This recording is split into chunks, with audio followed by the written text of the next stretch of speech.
The pandemic's been a difficult time for the world of arts. So, some good news finally. This from the National Portrait Gallery. It's got a blockbuster exhibition opening this weekend. It's called Shakespeare to Winehouse. I spoke to Karen Quinlan. She's director of the National Portrait Gallery here in Canberra.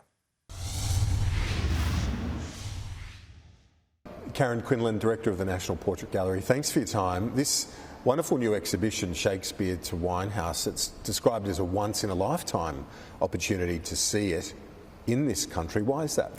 Well, it is a once-in-a-lifetime opportunity.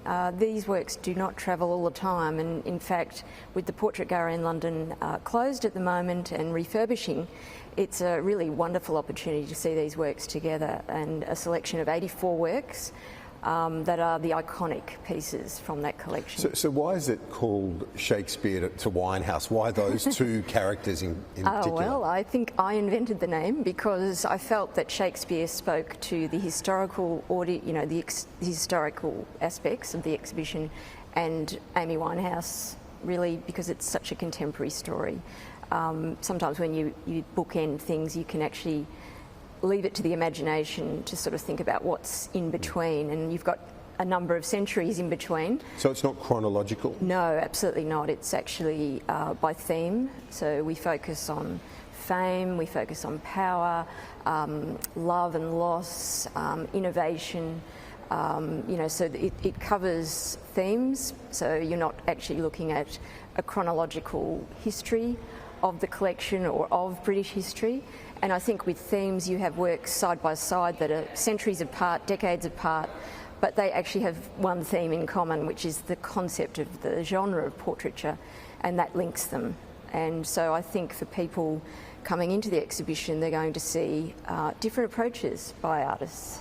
It must be a relief to be able to put on a big exhibition like this and to invite people from Melbourne, from Sydney, from Perth, yes, to come to Canberra and participate, because it's been a tough few years, not just for everyday Australians, but for institutions like this. For everyone. And I think for me, especially having come from Bendigo in Victoria, and I love that gallery, but being able to do an exhibition of this calibre here is something that I've wanted to do since I started here a couple of years ago. So yes, it's been a tough period, but we're back and we're open, and this is an exhibition that I think will delight so many people, and I think there's something in there for everyone, so I hope people come. I think you won't have to worry about that. I think this will generate a lot of interest, and not just from people in Canberra but around Australia, because you're talking about some of the icons, aren't you, of the oldest portrait gallery in the world. Explain to us some of the key pieces that we'll be able to see.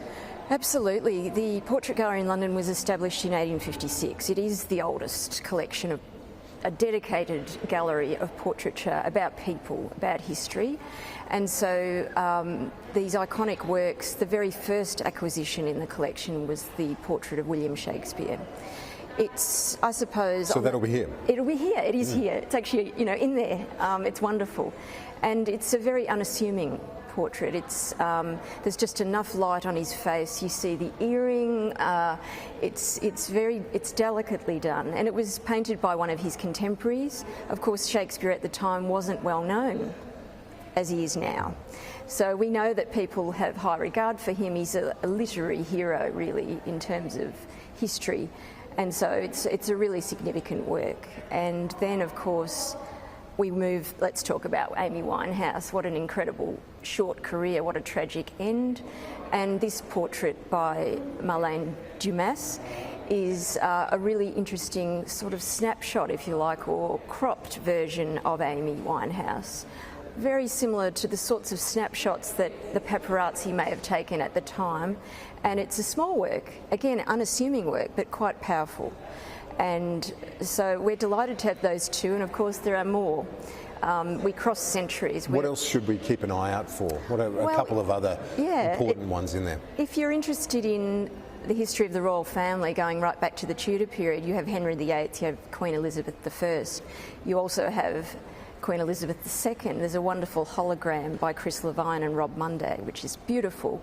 So a different approach, a hologram being a very, very different approach to portraiture.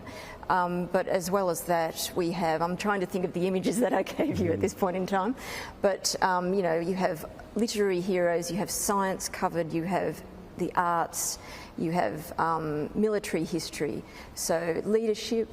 Anna Wintour's in there, you know, so some really key figures. Of course, let's not forget music. Again, the Beatles, Mick Jagger's in there, Princess Diana is in there. So it's a snapshot of the history, but it's an important one. So let's finish where we began. It is a once-in-a-lifetime opportunity. How long have people got to come and see it? Opening on Saturday, 12th of March, closing on the 17th of July. Quite a few months, quite a few seasons. We're excited to be able to offer public programs alongside this, so I hope people come. I hope people decide to take advantage of those open borders and really embrace Canberra. Yeah, indeed. And for what it's worth, Karen Quinlan, my favourite building in Canberra too, I love it. The architecture of this place is very welcoming too, isn't it? It really is. And also there's other collecting institutions here as well, with the National Gallery of Australia next door, so lots to see in Canberra. Director of the National Portrait Gallery, Karen Quinlan, thanks. Appreciate your time. Thank you.